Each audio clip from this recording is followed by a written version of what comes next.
అత్తమ్మ ఏ నాటికి తీరుతాయో మన అప్పులు ఇంకా ఇలా అప్పులు చేసుకుంటూ పోతే కనీసం ఈ ఇల్లన్నా మిగులుతుందో మిగలదో అత్తమ్మ. ఇంటిల్లి బాది కష్టపడుతుంటుంది, ఆ దేవుడు కనుకరిస్తాడులే అమ్మ. అగో మా ఆడబిడ్డ వస్తుంది, తమ్ముడేడి? ఎవరినో దోస్తుని పెట్టుకొని వస్తుంది, ఎవరు కావచ్చు? రండి రండి బిడ్డ, లోపలికి రండి. బాగున్నావారా? ఏంది బిడ్డ ఎట్లున్నావు? అల్లడేడి? ఇటు ఇవ్వత్తమ్మ, ఇంట్లో పెట్టేస్తా. ఆమె పుట్టినంత దుఃఖంలో ఉంది, ఆమె ప్రశ్నలు అడగండి. అగో దుఃఖం అంటది, ఏమైంది బిడ్డ? అగో నువ్వు గాబర పెడకత్తమ్మా, ఇగోండి కొన్ని నీళ్ళు తాగండి.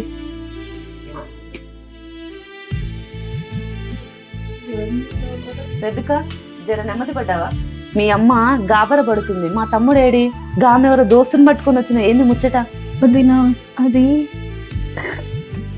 ఏడుస్తామేంది బిడ్డ? నా నరాలు దయ్యలాగా మీరు చెప్పవేదరా? ఆమెను అడిగితే ఆమె ఏం చెప్తుంది? ఈ ఫైల్ చూడండి అక్క. ఏం ఫైలు?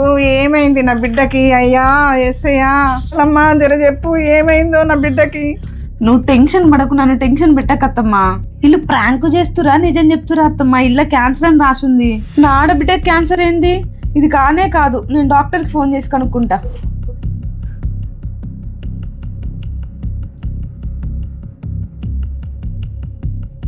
హలో హలో డాక్టర్ గారు, చెప్పండి. పేషెంట్ రెబికా గురించి ఫోన్ చేస్తున్నానండి. రెబ్కో పేషెంటా? తనకి క్యాన్సర్ అండి, అర్జెంట్గా సర్జరీ చేయాలండి, లేదంటే తన ప్రాణానికి ప్రమాదం. నేను చాలా రోజుల నుంచి చెప్తున్నాను కానీ తన మాట వినట్లేదు. మీరేమవుతారో తెలీదు, కానీ తనకు చెప్పండి. సరే అండి, ఏదైనా ఉంటే హాస్పిటల్కి రండి, మాట్లాడదాం.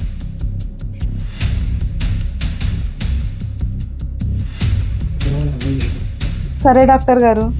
అత్తమ్మ నిజంగానే క్యాన్సర్ అంటే అత్తమ్మ.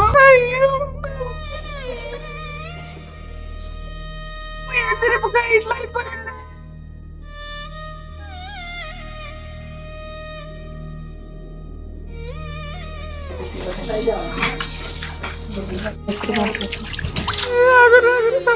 నా కొడుకు వస్తున్నట్టున్నాడు, ఈ విషయం అని తెలియదు.